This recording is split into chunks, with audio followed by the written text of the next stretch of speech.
Merry Christmas! Merry Christmas, everybody! We hope you're having a great day and enjoying some time with friends and family, and hopefully maybe are preparing or have just had a big feast and celebration. Yes, I do want to say that this is pre-recorded. We did not come together on Christmas Day to make a video Very for true. you, although we do love you that much. And we love each other enough to be And together. we love on each Christmas. other enough. But I just wanted to put that out there so people wouldn't think that we were sad, pitiful people who had nothing better to do on Christmas Day than make a video. Yes, you're right. You're right. This is pre-recorded, but we're super glad to have you, and we hope you have had a great day. And I'm sure that I will be exhausted because my kids have been talking about this day since Halloween. Yes. And so I'm quite certain that our 7 o'clock rule, they can't get out of bed until 7, will be out the window on Christmas Day. Of course it will. They will be. Adalia, I can just see her now. My parents used to make us, like, we had a huge living room and then there were hallways up above it, and our parents' room was on the other side of the house. And they made us walk down the hall with our faces to the wall to wake them up. We couldn't look down in the living room Really? to see what Santa Claus had brought us. So we would wake up in the middle of the night to go see what Santa Claus brought us. And we would play a little bit because we weren't sure whose. My mother never had like a strict place where everybody's stockings were. So we weren't sure whose stockings was what. And so then we were not allowed to wake my parents up until 7:30. And then one year, I think it was like 8 or 9, it doesn't matter. I got the bright idea. That was me. I got all the pots and pans. And I gave one to my younger sister. And my older sister, by this point, had kind of gotten too old to wake up quite that early. So Joy and I woke up everybody banging the pots and pans. Yes, Adalia comes by, honestly. She really you does. are going to pay for your raisin now. And so that became the new family tradition for quite a while. And so, anyways, it's fun though. Oh my god, I bet that was torture as a kid to look at the wall. Yeah, we had to walk down the hall, looking at the wall to get to our parents' room. Oh my gosh, did they have a time that you could wake up? You know, I don't remember. I think we did have a time. We would sit, and I know my parents were awake. I know they were awake. We would sit and start out at the doorway, like peeking in, because my dad had a clock on his bedside table. Mm-hmm. And then we would inevitably end up at the foot of their bed, like looking up to see, is it 7:30, 7:37? And you know that my parents were awake for that, but they had to, like, the line is there, we're not getting... Yeah.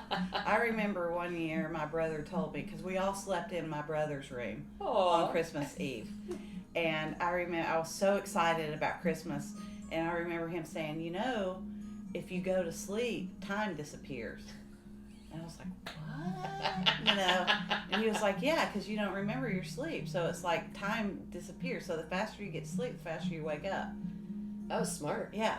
And so that was an awakening, I think, of my third eye chakra. I think it kind of got that intuitive knowing, that higher level of thinking. Oh, thanks, big brother. Which is a great segue into today's conversation. While we're talking about... We're losing our Santa hat. While we're talking about the third eye chakra... That's awesome. Did that work out? That looks really cool. Because yours is so cute and mine's just kind of like... So yeah, while we're talking about the chakras, we have been exploring the chakras for...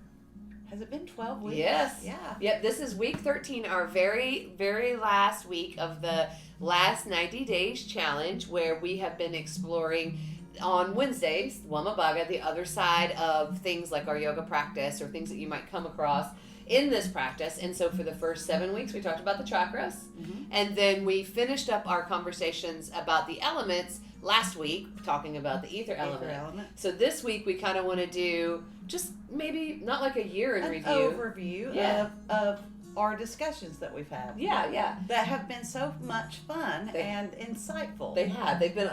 I didn't think I'm gonna be honest, I didn't think I was going to love this as much as I did. When the idea first came to us with Leslie, thank you, Leslie, I was like, oh man, really? And then each week I have loved it even more. Now I'm like, okay, when are we meeting? When are we recording? Yeah. I want to know what you learned, so can we share notes? Yeah, because this is stuff I've studied for years, but somewhere along the line, you forget all the knowledge and you just kind of do things automatically. And it's been nice for me to rediscover some of the things that I had forgotten from my earlier trainings, and learn ways that yoga is incorporated into it, because all of these things really are rooted in yoga. I agree. We started learning them in the West in other ways because people thought yoga was a cult. And then, it just seems like in the last 10 years, people have become open to these subtle energies that are in everybody's body. Just like our bodies are physical matter, we also are made up of subtle matter. And that's where the chakras and the elements come in. And we haven't really explored the meridians or the auras, but they're all a part of this network of energy, subtle energy in our body that is very powerful when we work with that. This might be taking us down a rabbit trail, but when you were talking about that, it brought back to mind the ether element and how there's all this space between. And we also talked a little bit about the dimensions, how we live in a multi-dimensional world, like trigonometry is taught on a plane level to 2 dimensions. And so, some of these subtle energies and the meridians and all these other ideas, how do you feel about them all being a part of different dimensions of our beings? We are most certainly multidimensional. And what I find is that when we're working with these subtle energies through yoga or through energy medicine or earth medicine or just our own private practice, that we'll find that we're really evolved in one area and that in other areas not so much. The other thing that I've noticed with clients and with myself is that I will think I've transcended something or healed something, and then as I evolve, I have to kind of go through it again on that level. And so things come up over and over again, and the journey is one of healing and growth. I agree. And that can be taken both physically and on this deeper spiritual level. Mind, body, spirit. Yep. But yes, we are multi-dimensional beings, and where we've studied the chakras and elements in the way of our own personal universe and for healing and growth, that expands out into our universe. And however we are aligned, we project that out. And that's what shows up in our life.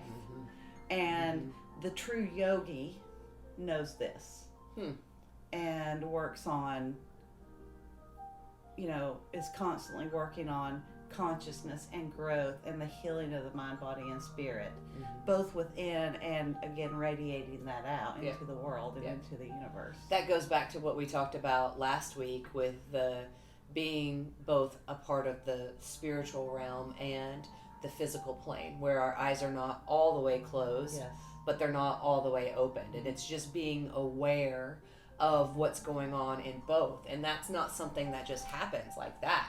It's something that happens with many years of practice, And if you'd have brought this up to me my first year of practice, I'd have been like, man, you guys are crazy. And it's not just in yoga, and it's just life in general. I think more and more life experiences show you that there's just more than right here. Yeah. And that's part of the growth, and the journey continuously evolves. And it's such a beautiful journey when you're connected to it, regardless of what your spirit path is, but when you're connected to it from that spirit place. Because I know early in my training and early on my path, I was very material, physical, clinical. And as I participated in these trainings and brought it and incorporated these things and these philosophies and ideas and practices into my life, not only with yoga, but through other things too, that looking back on that journey, I never dreamed where it could take me. Oh my gosh, yes. Oh my gosh. Yeah. And again, the journey just continues to unfold. And that's why it's so cool to share it with people like this, because we can get in a class and we can do the things, and people can come to my meditation class and meditate, Which is not tonight, guys. Right. We're taking this week and next week off. Yes. But, to really explore the ideas and concepts, because I believe that as we meditate, as we do yoga, as we get our feet on the earth, these things like draw us to nature. And so if you're doing yoga, you're naturally going to be more drawn to nature. That's just what I believe, because when your body's aligned, you just naturally want to do things that are good for you. Yeah. That's why a lot of people who are deep in the yoga practice eat Ayurvedic foods and are drawn to more whole life foods, and because their body's aligned, and that's what they're naturally drawn to. Mm-hmm. Not only through the practice, but through the evolution of consciousness. That connection that occurs within the body with a long-term consistent practice. And the more you practice, the idea is the faster that connection will occur. Mm-hmm. But everybody, as long as you're trying and you're seeking it, the questions, the things that confuse you, should be excited. I was listening to something the other day about, if you find something that confuses you, don't get mad, get excited about it, because it's opportunity to learn. Mm-hmm. And it's opportunity to grow. And I was like, yes, because that could be like, confused, why can't I get this posture? Confused, I don't understand what that means. Or just, it could take so many different ways. Instead of getting frustrated, take it to be like an opportunity for growth. Right. And to not only with postures, but with things, the fears that we have, and the things, places we feel stuck in our lives, to move more to a place of observing that, and instead of being angry at it, just looking at it from that place of utter neutrality, instead of judging it as good or bad. And that's when we have the breakthroughs. It's when we surrender to it. And that's deep.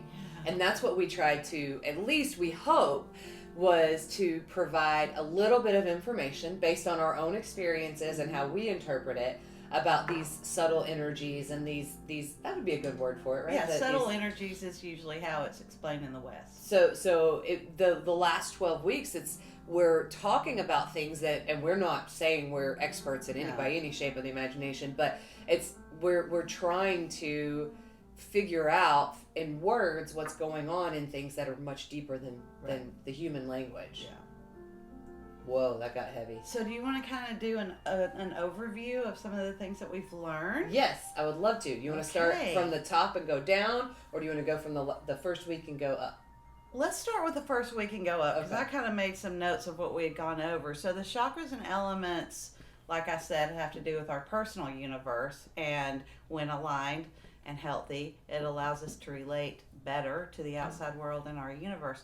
We need the elements to help us sustain life. So there's an element related to every chakra, which we went over. So we talked about the Muladhara, the root chakra, and that one is for stability and support, and the element is earth. So in our practice, what are some of the yoga most yoga classes are going to embody all the 7 chakras. And we went through one at a time, but the idea is to balance and align them all. And when they're balanced and aligned, our elements are also balanced and aligned. But do you remember any of the yoga practices for the root chakra? Yeah, so to me it was like when you're sitting down and having your body on the ground. Mm-hmm. So that could be shavasana. Yeah. That could be some of the seated forward folds or the seated postures. I love to think about, and this isn't exactly what we talked about, but even in a standing warrior pose, you've got your feet rooted in the ground. Mm-hmm. And sometimes I was actually on a podcast recently. It'll air tomorrow. So I will make sure you watch social media. It'll air tomorrow, talking about how in the yoga classes they talk about having your roots grow like your tree and all that. Yes. And when I first started practicing, and I'm not going to lie, to this day, it doesn't really resonate with me, all of that colorful, flowery language or whatever. But in essence, every time that you're consciously embodying that, like being grounded, then that's kind of the Muladhara to me. Yeah, it is. And I don't think you have to connect with the flowery parts for it to work. Yeah, I agree. And that's another thing, that I wanted to say today, that the practices, well, some people are all like, okay, let's awaken the chakras. But in other practices, it's believed that just by participating, the chakras are going to do what they're supposed to do. Mm-hmm. Mm-hmm. So. It's like breathing. You can control it up to a point.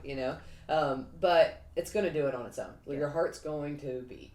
Well, yes and no with the chakras, because your chakras can become out of alignment when you're trauma when you're not.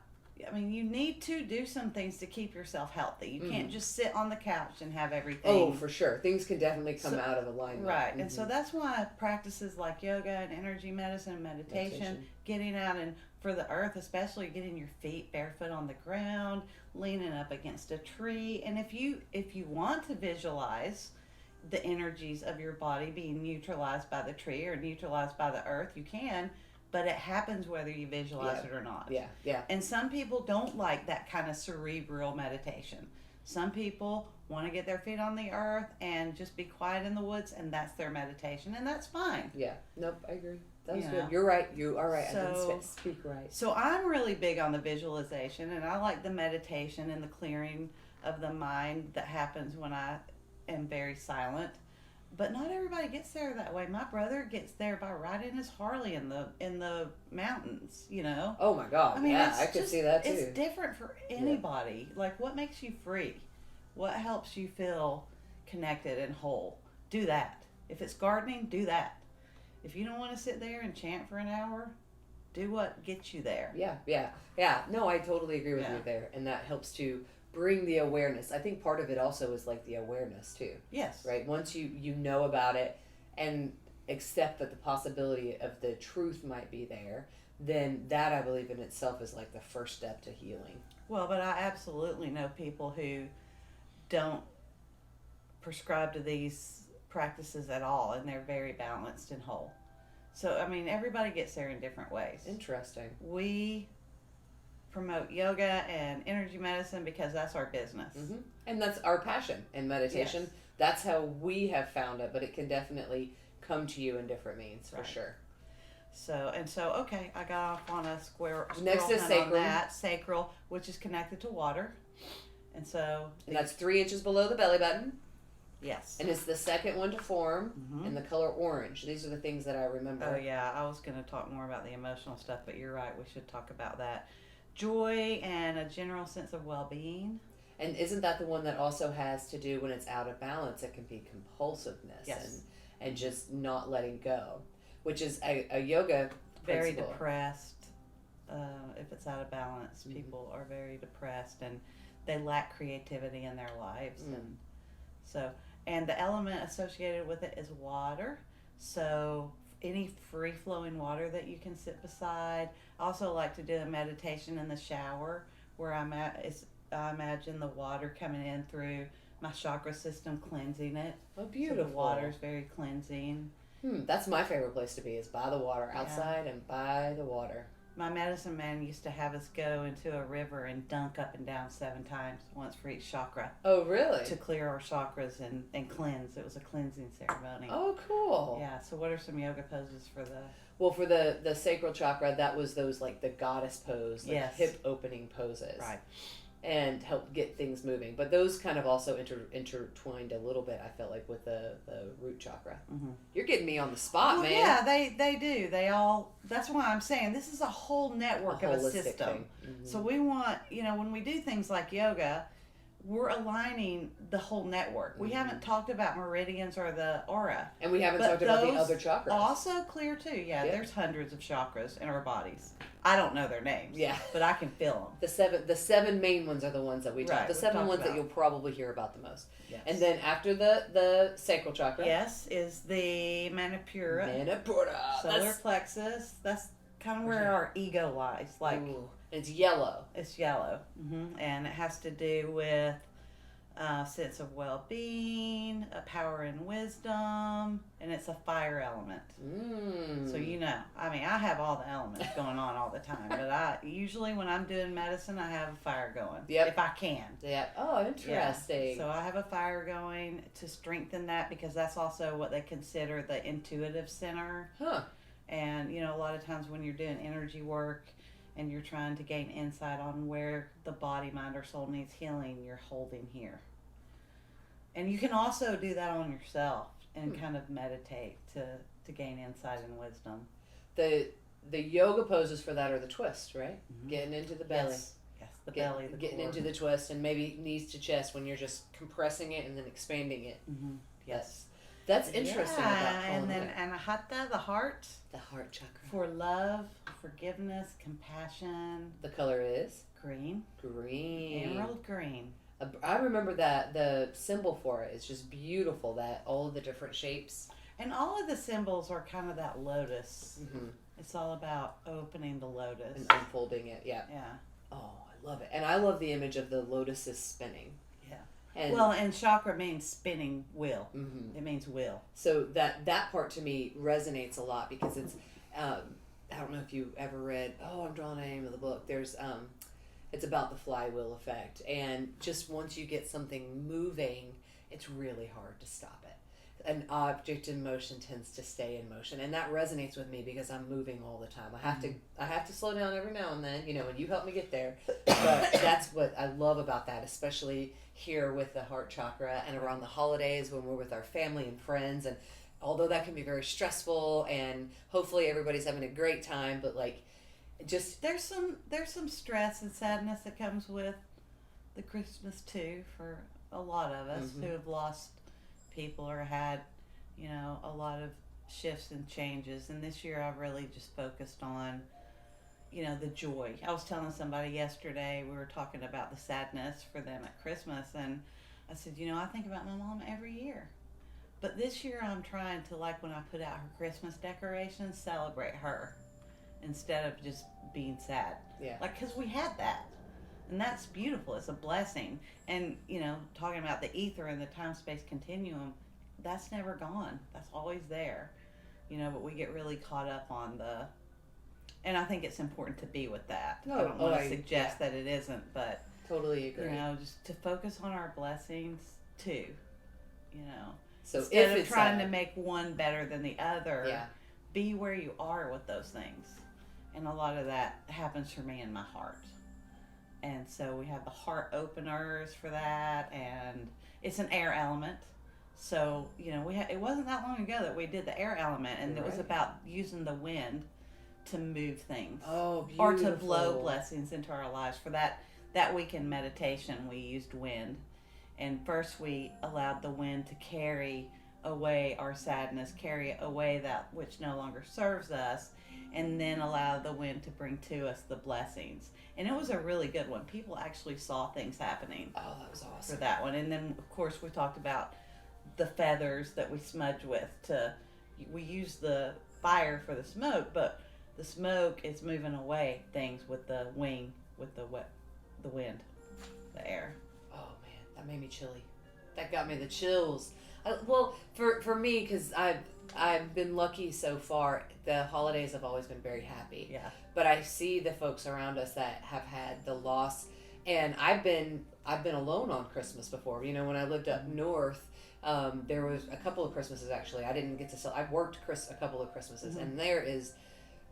Even when I lived home and I had to work on Christmas, it was bad, but it wasn't that bad because I got to go home after I got to get off, and then I went to be with the family for that after that 12-hour shift. But I have had some of that, and it is really tragic, and it's like some of the hardest hurts. Yeah. And I feel like green is a great color for that to me because it's just green is life in my opinion, and so it's the hurting is there, so it's like the green, I want it to get even bigger and bigger to cover up, or not to cover up. And it is big because I know you've done a lot of things in service.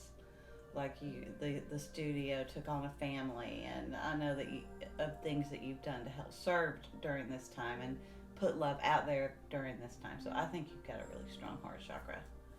I'm quite smitten with it.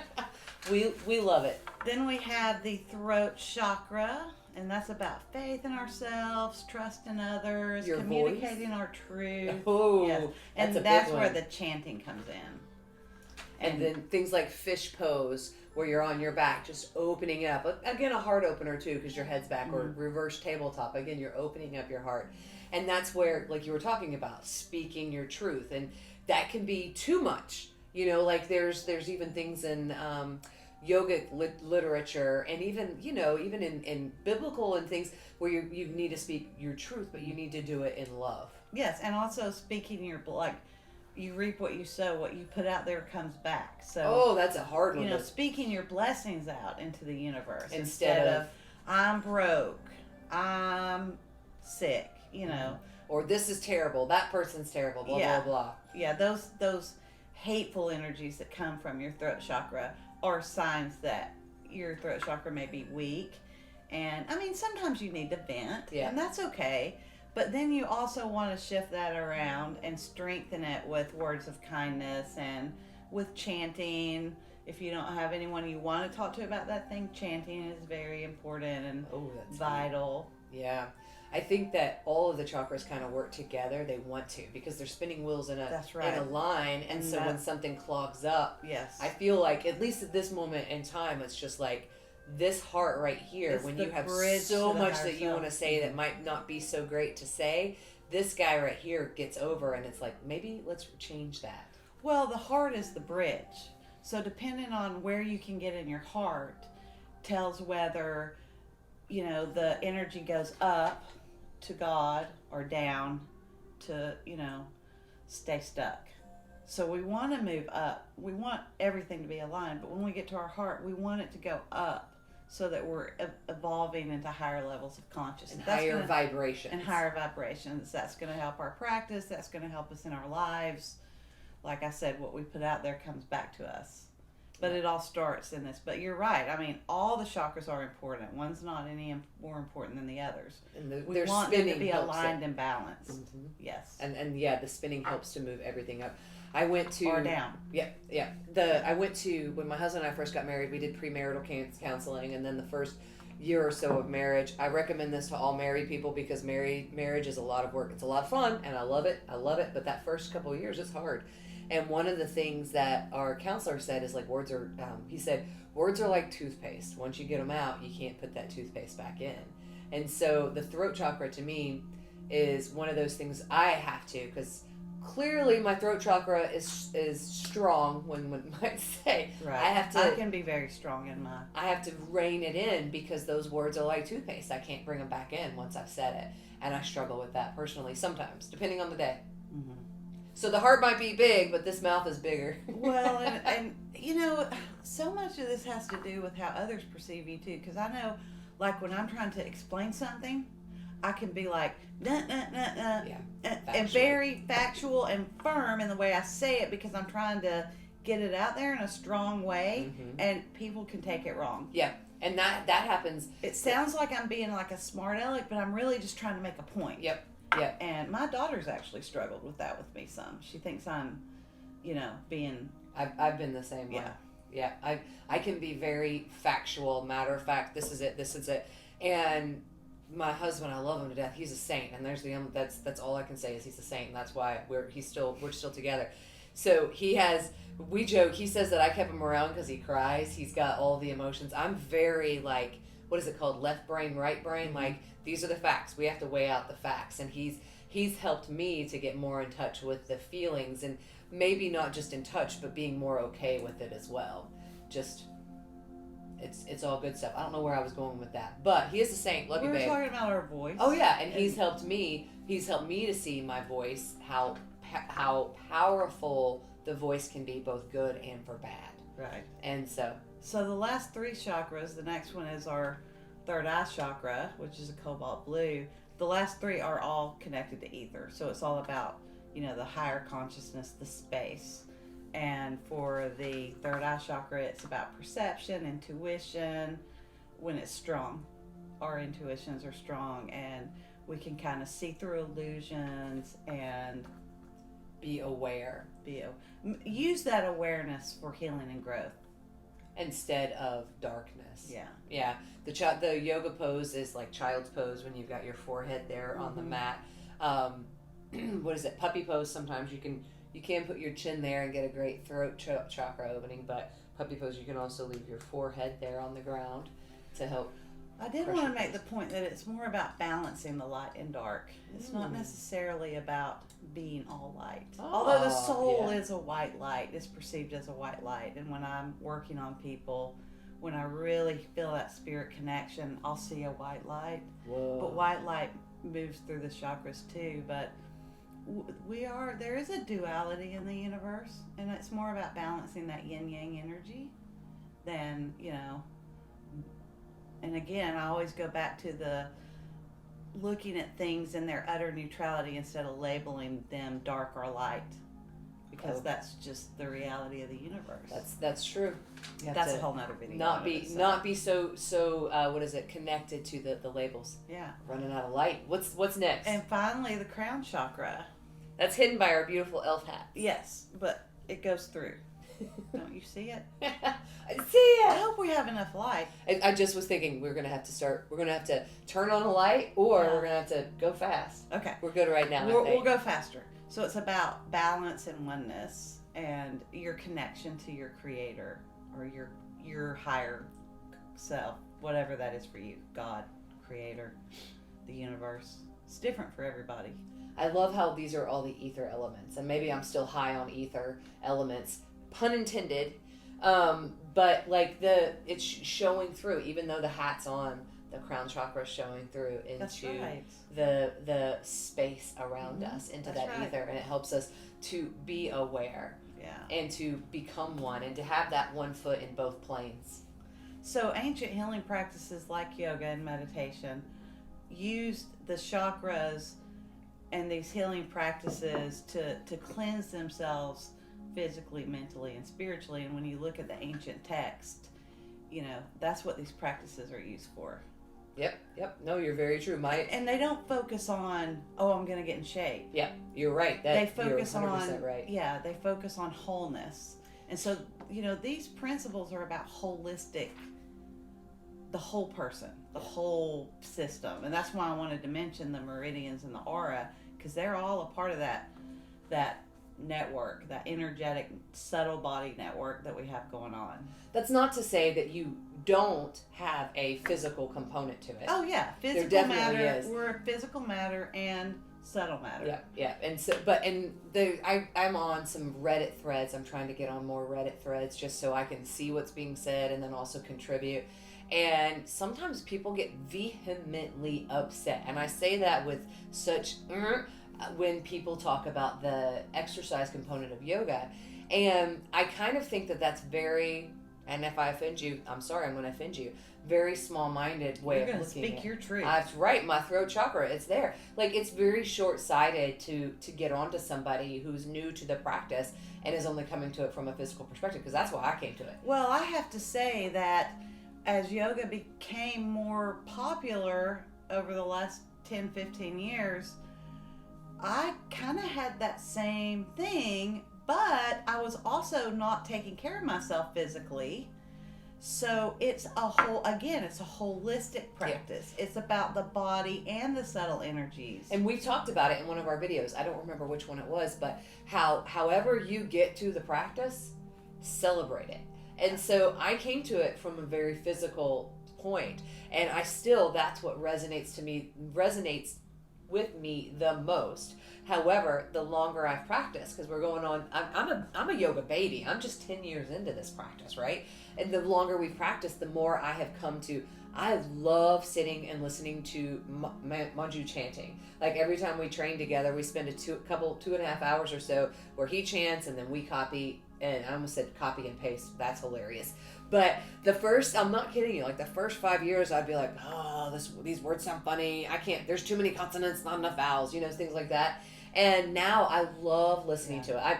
I'm a terrible chanter. I'll just go ahead and be honest with you. Like the words, my tongue, blah, blah, blah.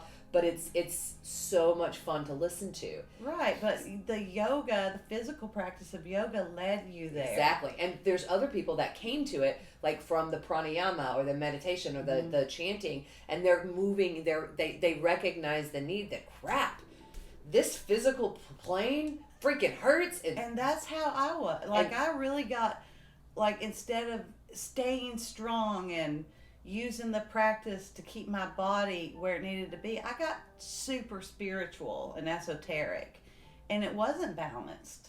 And that's the beauty. That's the whole point of what I brought up, is that's Right. the beauty of the practice. And when people get upset about it, I'm like, dude, it's just the same thing as kind of like in church. Just be excited the person's in the church. You know, if they're not wearing the right clothes, who cares? He's in church. If they're not practicing the way that you think it is, be excited that they're practicing total. And you know what? If that person keeps on practicing, they're going to come to realize the deeper parts. Yes. That's that growth. That's the moving through moving up into those higher vibrations. Yeah. Does that Beautiful. top us off with crown chakra? That gets us up there? That's beautiful. Did I just go way too hard? No, I think everyone's used to our chasing squirrels now. Okay. You know. But if you're new to this channel, thank you. Make sure that you like and subscribe to the Thrive Yoga and Wellness channel. It's soon to be Thrive Yoga and Wellness podcast as well, hopefully in the new year. It really depends on if I can get my stuff in order in the next week or so. Life's been a little crazy for me. This December and November have been intense. Yeah, they have. And this week's been really intense for me. And we've talked about what to name our series, and we've had some suggestions come through. We asked for them last week, and some of them were about pilgrimage or pilgrim and curiosity, and the one I came up with that I really still like is, what was it? Getting in the Gap was one of them. There was one I really loved that came through last week. It was something about space.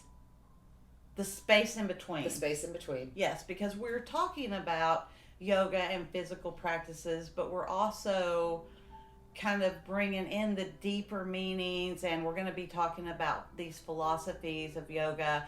I'm going to try to creep some of my stuff in to it as well. Don't creep it in, just bring it in. Just bring it all in. I was trying to be nice. Oh no, just do it. I'm open to it. I love it. So we're talking about things that are mystical practices, but the philosophy behind them and the resonance for us. Yeah, my goal is, as we get started in the new year, we're going to be talking, like she said, about these hard topics, hard to understand, which is another reason why I brought up that thing about curiosity earlier, because I don't understand it when I first read it. And sometimes especially when I was much younger, and I see it also in my kids, like working through, like, this isn't working, or I don't understand it, and getting frustrated and quitting. These are things that are newer concepts to me, or I haven't understood, so I've just not thought about them. Right. And our goal is to explore them and come up with what we, from our own personal viewpoints and our life experiences, can understand from these deeper philosophies. And we're going to start out with the stories, if you will, about some of the characters that you might see in a yoga practice or that you might see in a studio. And we hope to bring along some friends, like we talked about last week. And then we're also lining up some folks to help us talk about meridians. I've been planting that seed in my yoga gangster way with Jess, our acupuncturist, to come in and talk about some meridians with us, and you two can have the field. I'll just sit over there on the couch, like, because I am not that educated enough. Yeah, I know a lot about the meridians too, but I think we approach it very differently. Oh, that'll be awesome to have then. So that's coming in. So our goal is to help make sense of what it is that we're learning, and then hopefully if you've been curious about these things, or if you didn't know about these things, you could be like, oh yeah, I've been wondering about that too. And maybe if you've never heard of these things and we bring something up, it makes you ask questions. And our hope is that you will write in the questions so that we can explore them. We can learn from you, and we can all grow together. Yep. This is a community, and we love our Thrive Tribe. Oh, we do. And if you're watching this, you're one of us. Yes, you are. Thank Welcome you. to the Thrive Tribe, Thrive family. And let us know, like, as you have learned through these things, if there was something that we said about the chakras or the elements over the, that's a really funny thing, because I said chakras, you say chakras. It's like Charles and Charles, or what is the other, that cheese, y'all, the cheese word. That's CH, but it's not pronounced like cheddar. That's why there's the whole argument. Oh, that was a total randomness. I'm so confused right now. I'm like, Are you talking about chakras or cheese? I don't know. But that's the other thing. Like, I'd be curious to see what other people say. You know, what is the word? There's a cheese there's Charles and cheddar, but there's another cheese that's like CH, but it's pronounced more like Charles, not like chakras. You know, because you hear chakras, and which one is right? I know. That one was like way out over there. I'm sorry. I don't know what she's talking about. This is why I think we should call it Chasing Squirrels. Chasing Squirrels. The journey of the squirrels. I'm sorry. It made sense. But the whole point is, it's like, what is it that strikes your curiosity? Yes. And leave us the note below. What is it that makes you have a question? And maybe it is the differences in pronunciation. And keep in mind, we are not Sanskrit scholars. So anahata. She is way better than I am. I can say chakras. And I'm like and not go off about cheese. She is great at saying the Sanskrit I don't know words. about that. I don't know. I'm a kindergartner. But yeah, so we're just curious to know if there's a story that you're definitely interested in, if there's a figure or a sculpture or a painting that you've seen and you don't know, you want to learn about it, let us know. If there's something. What is that weird elephant guy? You know, and we'll talk about it. We're going to talk about the weird elephant guy soon. And if there's something subtle energy, subtle bodies, any of that nature that you're curious about learning, let us know. We are going to be diving into that promptly in the new year. It's always going to be on YouTube for sure. And the goal is to have it also launched onto our podcast, which will hopefully be on Anchor, the Anchor platform. That's who distributes it all to like Apple and all them. Hopefully that'll be starting in the next couple weeks too. And I want to do one on the mudras. What did the mudra? What did they mean, and like the philosophy of those? So it'll be. We should get Missy in for some mudras because they're different. She explains it really well. She does, and her mudras are. Hi, Missy, and so you've just been formally invited to the Thrive Yoga and Wellness video. And you will be stalked. Yes, you will. And what I found was interesting taking her Kundalini classes. I love that. Oh, it is. And if you haven't tried it, it's on Thursdays at 11. It'll be starting back up in the new year. It's an awesome complement to a very physical practice as well as a very meditative practice. Yes. But her mudras are different than the mudras I've been taught. And that's what's been so interesting for me during this journey, and like rediscovering some of these things that I learned very early in my career. Some of it like has changed through the years, and I didn't know. I can't remember. We talked about it in one of the videos. The colors of the chakras. Oh, yeah. And I have old stuff, like from when I first started, and you could... That was only like 5 years ago. Yeah, Because I'm only 30. Wait, she's 30 and I am 28. Yes. I'm going to stay. So... I've got the big birthday coming up.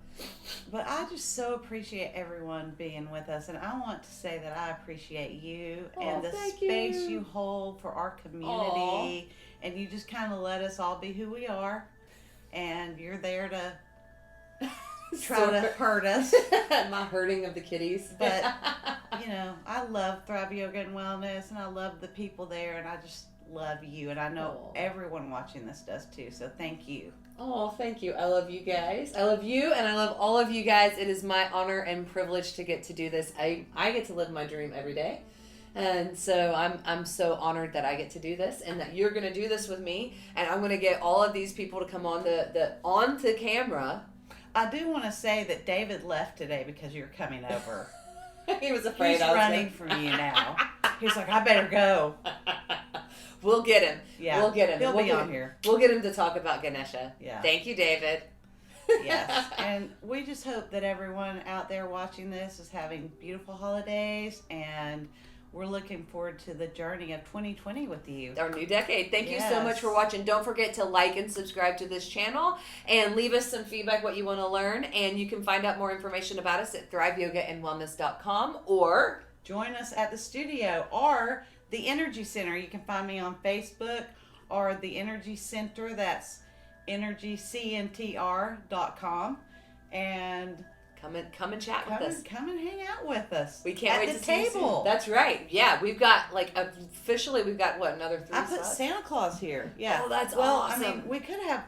I think this is like a Moroccan You know, we could have 4 people, but we'd have to have somebody going around panning us. Maybe we could have a camera up there looking at it. That would be kind of cool. Oh, yeah. That would be cool to also have a cameraman. One day. We've said it now. The like the chakras and the energy fields, we are evolving. That's right. Thank you guys so much for watching. We hope you have a very great Merry Christmas, and we will see you next week. Next year. Yes. It will be next year. We won't do one until the week of the 6th. Cool. So we will see you next year. Y'all go in peace. Namaste.